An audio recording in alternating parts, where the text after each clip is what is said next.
Your doctor showed you the MRI and said the words rotator cuff tear, and your brain immediately went to one place: surgery. But what if I told you that for most people with a rotator cuff tear, surgery is not the answer, and the research backs that up? I'm Dr. Todd Sullivan, and this is Pain Free After 40. Let's talk about what a rotator cuff tear actually is. You have 4 muscles in the shoulder that form a cuff around the ball of your joint. They stabilize it, they let you lift, reach, and rotate. When one of the tendons connecting those muscles tears, partially or fully, that's a rotator cuff tear. Here's what most people are never told. Tears show up on MRI all the time in people with zero pain. Studies show over half the people over 60 have tears visible on the imaging, and they're functioning just fine. The tear is not automatically the problem. What drives the pain is inflammation, muscle weakness, and faulty movement patterns around the shoulder. So why are desk workers over 40 especially at risk? Sit at a desk long enough, shoulders round forward, your chest tightens up, the shoulder blades start to wing out. That posture narrows the space where the rotator cuff tendons pass through. Every time you lift your arm, those tendons get pinched just a little bit. Do that for years, add in the natural decrease in tendon blood flow after 40, and you have a slow, quiet injury building. No dramatic moment, no fall, just time and posture. Now let's talk about the 3 mistakes I see most often. Mistake number 1, resting it completely. I understand the logic, it hurts, so stop using it. But complete rest weakens the muscles around the joint. Weak muscles mean less stability. Less stability means the tendon is even under more stress every time you move. The research is consistent. Controlled, progressive movement heals tendons. Total rest does not. Mistake number 2, choosing surgery too quickly. Surgery feels like a solution. It's decisive, it's doing something, but a major study comparing surgical repair to conservative care found similar function outcomes at 1 and 2 years. Recovery from surgery is 4 to 6 months minimum. In most cases take a full year before they fully recover. There are real risks: re-tears, stiffness, infection. Surgery has a place, but it should not be the first move for most rotator cuff tears. Mistake number 3, treating only the shoulder. The pain is in your shoulder, but the cause is often on how your shoulder blade moves. If your shoulder blade isn't tracking properly, and in desk workers it usually isn't, your rotator cuff is doing too much work on every movement. If you treat the shoulder without addressing the shoulder blade, you're managing your symptoms when the real driver keeps going. Here's a simple 3-step system you can start today.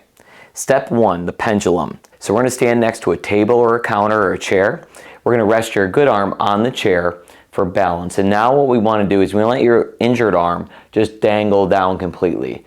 What that's going to do, it's going to help to decompress the joint and take pressure off that rotator cuff injury. What we're going to do now is we're going to swing the arm 30 circles in a clockwise direction. And again, just let it dangle, no contraction. That'll help to take the pressure off the joint. Once we do 30 in a clockwise, we're going to do 30 in a counterclockwise direction. What you can also do is take like a 1-pound weight or even a water bottle, lightly grasp that so you're not tensing up. And that's another way to get a little bit more weight on the decompression. And again, go 30 in one direction and then 30 in a counterclockwise direction. I would perform this twice per day to help take pressure off the joint and help take pressure off the injured tendon. Step 2, the doorway chest opener. So what we're going to do is we're going to find a doorway or a corner in a room. What we're going to do is we're going to place both forearms on the frame at 90 degrees. Then what we're going to do is we're going to step 1 foot through, gently lean forward until you feel a stretch across your chest and in front of the shoulders. You're going to want to hold this for 20 to 30 seconds, perform this 3 times. Do this every hour. If you're at a desk, it will help to open up your chest and take pressure off the rotator cuff. Tight chest muscles pull your shoulder into internal rotation, which narrows the space where the tendons move. This stretch is very simple, but very important when you're dealing with a rotator cuff injury.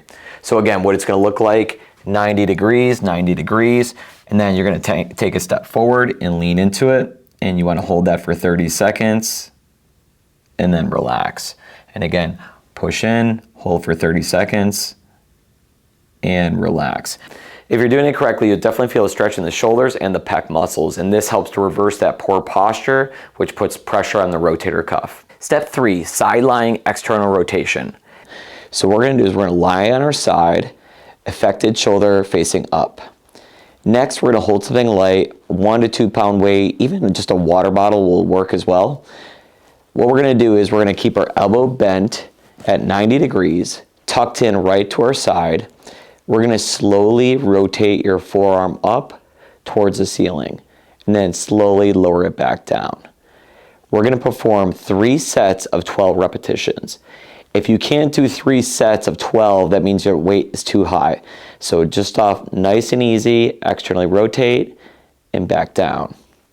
This targets the infraspinatus, which is one of the most important and one of the most commonly weakened muscles in the rotator cuff. Rebuilding it helps to reduce the load on the damaged tendon. If a 1 or 2 pound weight is too heavy for you to go through 12 repetitions, just use your body weight. So we're gonna just go through external rotation, keeping that elbow at 90 degrees, tucked into our side, and we're gonna go through the range of motion.